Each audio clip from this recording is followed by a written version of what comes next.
Hungry? All right.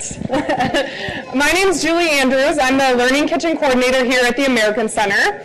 And I am happy to introduce Chef Paul Short from Madison College.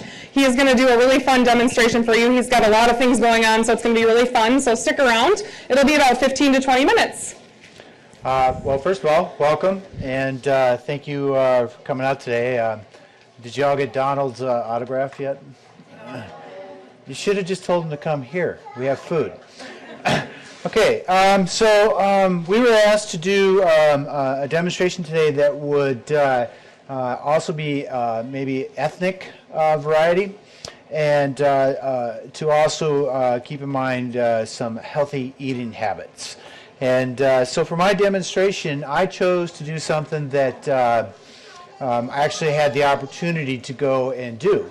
And that was travel to Spain and northern Spain into the Basque region. And in that region, they have what are called pinchos, which are similar to the tapas, but pinchos are actually more of a sandwich, and usually, but not always, they're skewered with wooden skewers. And the way that you go to a pincho bar is that you just select what kind of pincho you want. They have all kinds of different selections there. And so they prepare these really neat little bites of food for you to try. And the way that they calculate your bill at the end of it is by the number of skewers that are left behind and the size of the skewers. So depending on the size will depend on the price of that particular pincho that you just had. The other really neat thing is that it includes wine. That's got to be a good thing somewhere. And with wine, what they do is literally they have on the shelves behind them just a variety of all kinds of red wine or white wine. And you don't ask for a particular vineyard when it comes to ordering the wine. You say, I'll have the Vino Tinto, which is red wine, or the Vino Blanco, which is white wine. And you have no idea where it came from. But I can tell you that in those travels, we did not have a single bad glass of wine at a pincho bar. So enough of the talking. Let's get to the making. So what we're making today is a pincho sandwich that has roast carrots, roast beets, a sautéed chicken breast on a crusty French bread with a pimento aioli. And I grow my own beets, my own carrots, and chives. I brought those here. As a part of good, healthy eating, it comes down to good ingredients. And literally, I walked out to the garden this morning and I picked those. So I've got an egg yolk in here. I've got a little bit of Dijon mustard I'm going to put in here. I'm not going to use all that in there. I have some garlic that's been almost like a paste that I want to put in there. Okay. And then I have some lemon juice over here. And I've got a little bit of white wine vinegar. And we're going to put that in there. We're just going to mix that together. And I always tell, oh, you know, I wanted to record this. Let's go. Now you're all going to know my password. Okay, and switch that over. Come on. And let's do video. Isn't technology grand? Okay, so we're just going to take and we're going to put our egg yolk in here. And I have just a regular vegetable oil here. And I have an olive oil here. I don't like to use straight olive oil in my aioli because it can be very acidic and very strong. And so I'll cut it with a little bit of vegetable oil or canola oil. In this area, not far from here, there are some folks that are producing some great sunflower oil that would work in this as well. And all I want to do is I want to start an emulsion here. So I'm just going to drizzle a little bit of the oil in here. Okay. All of our culinary students have to make large amounts of mayonnaise, and they have to learn how to do this. Which means that if I fail at this today, it's recorded and they're all going to see it. Okay? But all I'm doing is I'm making figure eights in here. And what that does is that allows this oil to emulsify into the yolks. I don't want to add a whole bunch at one time. I want a little bit at a time, because if I add it too fast, it's going to separate. Okay? We have fresh chickens at the farm, so I make our fresh chickens. We have chickens at the farm, and so we have fresh eggs on a regular basis. And so I make my own mayo in the house. And I like that because the guarantee with that is I know where those eggs are, what those chickens have been eating. I know where those eggs come from, and I feel pretty good about it. So I'm just going to keep on whisking here. It gets a little, as the emulsion gets thicker, it will get a little harder to whisk. Builds up your wrist. Any drummers out there, this is a great little trick there, you know. It's really that simple, though, if you wanted to make your own mayonnaise. And remember, this was just one egg yolk. Okay. So what we're going to do to this, though, we're going to stop with that one, and we're going to add some of the olive oil here. So if you don't want to go through all this trouble of making your own mayonnaise, basically, you can cheat. You can buy a good quality mayonnaise. Okay, so if this is not what you want to do, although I recommend trying it. So we're getting really close there. Just like so.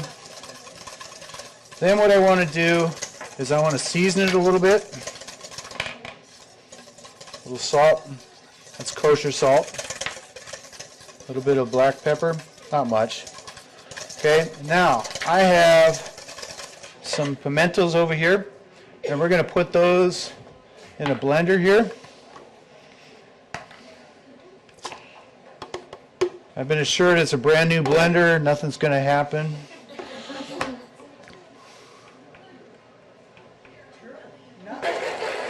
They got that right.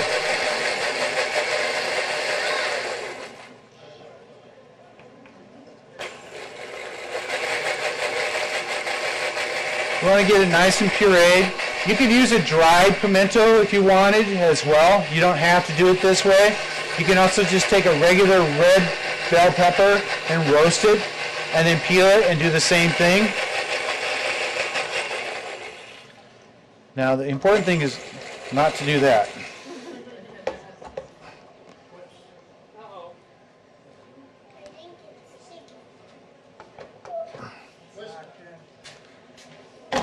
There we go. At least I'm not wearing it. Okay, so then we want to just take a little bit of this. Remember, you don't want to add too much because it'll liquefy too much for our Pinot Sandwich. Alright, so that's our aioli there, but we do need to do one thing here. We need to taste it. And it needs just a little bit more salt. Now, we're going to let that chill.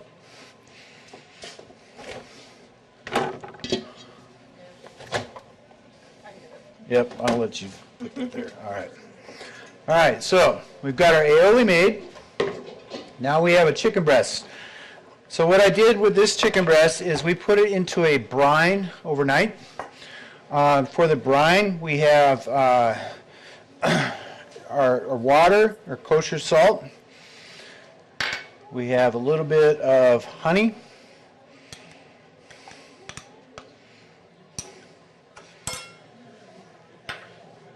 And we would take and we'd actually heat this up so that the salt will dissolve. And when the salt's done dissolving, you'll add some ice to help it chill down and get it completely cool. Once you've done that, I have bay leaves, Italian parsley, and fresh thyme. All of that would go inside of that brine like so. There are bay leaves in there. And you'd have your chicken breast in there and let that sit overnight. Okay? Then you would take that chicken breast, and we're going to take a little bit of olive oil here. And we're going to turn the stove on. I'm going to guess. All right. And we're going to take a little bit of our salt, not much, because remember it's sat in a brine. Okay, so we don't need to add too much. And when you take it out of the brine, you want to let it air dry completely and pat it dry.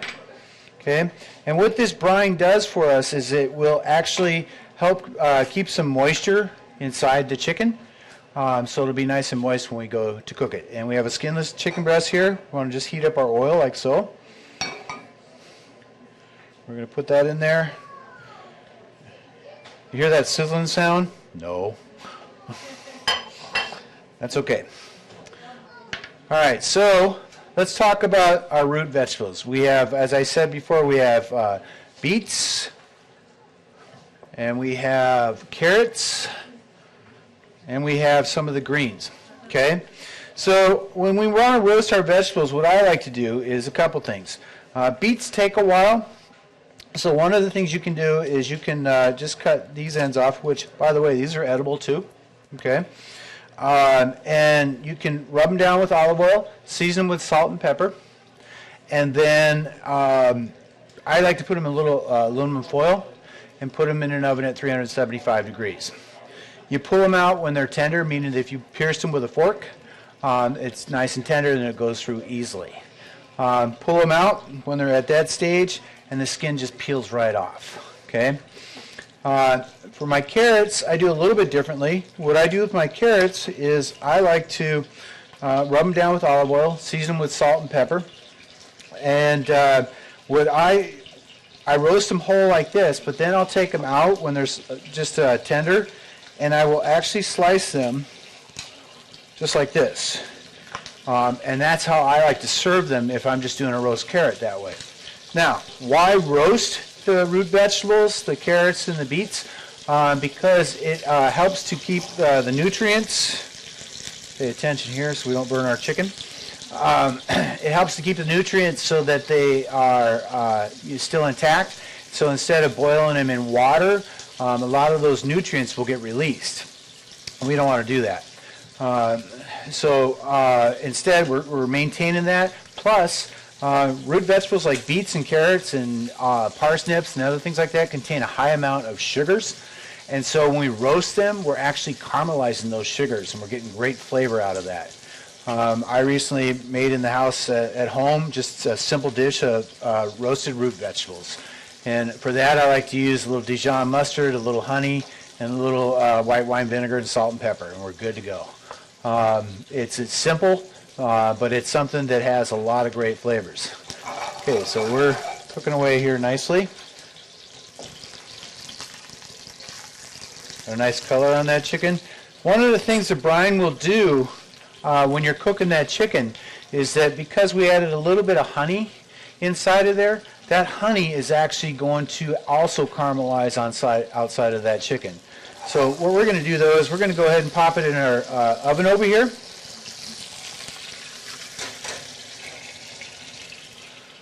We'll let that finish up. So for the pinchos that we're going to build, we'll have some samples of these, right? Yes, we will. Okay. You had to sit through the demo first. Wasn't that cruel? So for the pinchos, I also brought down here with me some of the beet greens. When I cook my beets, I like to chop them up, and I'll maybe blanch and shock the greens, but then I'll toss them in with the cut up beets afterwards. The greens have a lot of flavor, and there's a lot of nutrients in them as well, so they're really tasty and good to eat. And that's what we're going to use with these today as well. So here we have pre-roasted some carrots. I think you guys can see those up there, right? Okay. And then we have some pre-roasted beets as well. And one of the things I like to do with these is I will take, this one's empty, and I will add a little more flavor to them. So I've got my beets and carrots here like so, and I've got some honey here. We'll take that honey, put a little bit of that in there, not much. You know, honey is something that is really awesome, and I love the Madison area because we have so many people that are raising bees. And there's a lot of local, great local honey around. And whenever my wife and I travel anywhere, we look for the local honey from those places as well. It's just a really, and what's neat about that is that you pick up on the nuances and the flavors of the honeys from wherever you go. So I have here a little white wine vinegar as well. We'll take a little bit of the salt.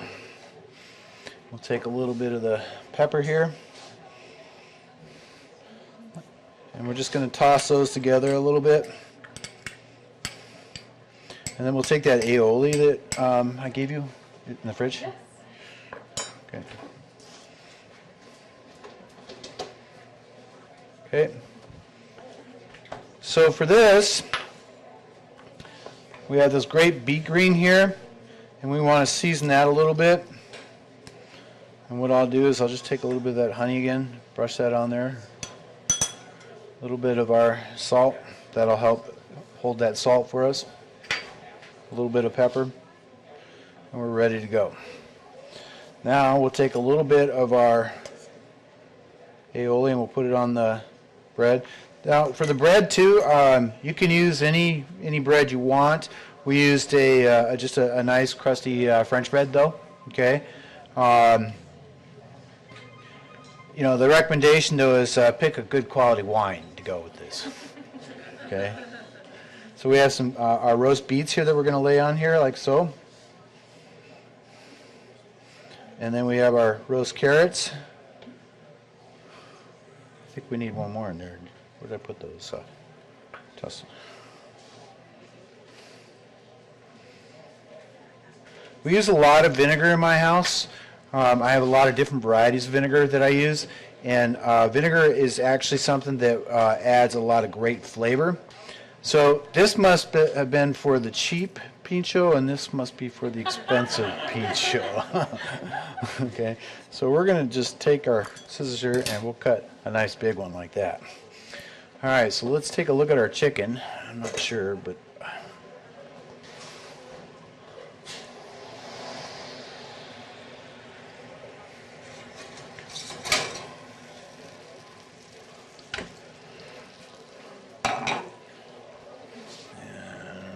used every spoon I have. Okay. Every chef knows how to do that, right? Okay. Turn that up a little bit. I think we're good to go.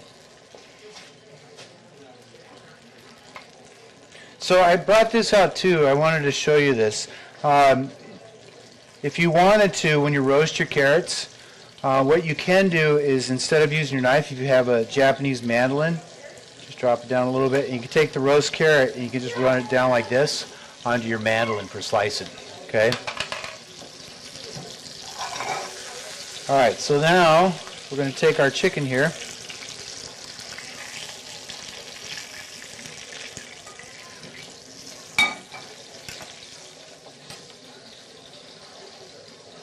Okay? We're going to slice at a slight angle like so.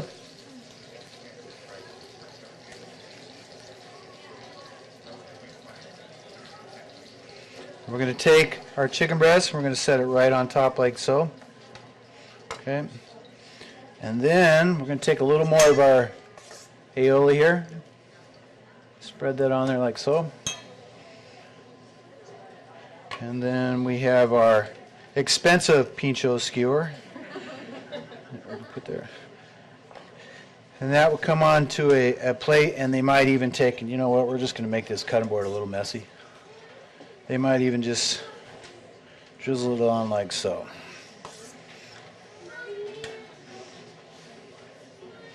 So if you want to get the recipe, I actually have a blog that you can find this on, culinary1961.blogspot.com.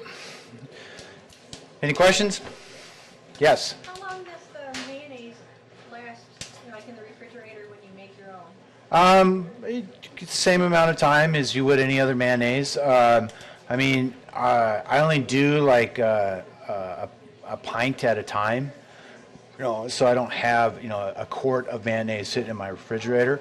But I have eggs coming in every day, so, you know, that's why we can do that. Anybody else? Yes. Can you repeat your blog? Yep. Culinary 1961. Okay. .blogspot.com. Okay. Thank you. Yep. I have a question that you may not answer because it's not exactly about what you prepared, but you used the chicken breast. I'm wondering if you had a boneless chicken thigh. As everybody uses chicken breasts, are thighs almost as good, if not as good? I know that they have just a little bit more. Actually, I think thighs are better. Well, they taste better. Yeah, there's a lot more flavor. I think it really comes down to where you're getting your chickens from. That always makes a big difference. But thighs definitely have a lot more moisture, and there's a lot more flavor in them. So absolutely, you could do this dish with that too, no problem. You could change this dish up and do it with a pork roast. You know. Well, thank you. We'll have some great samples out there for you. Thank you.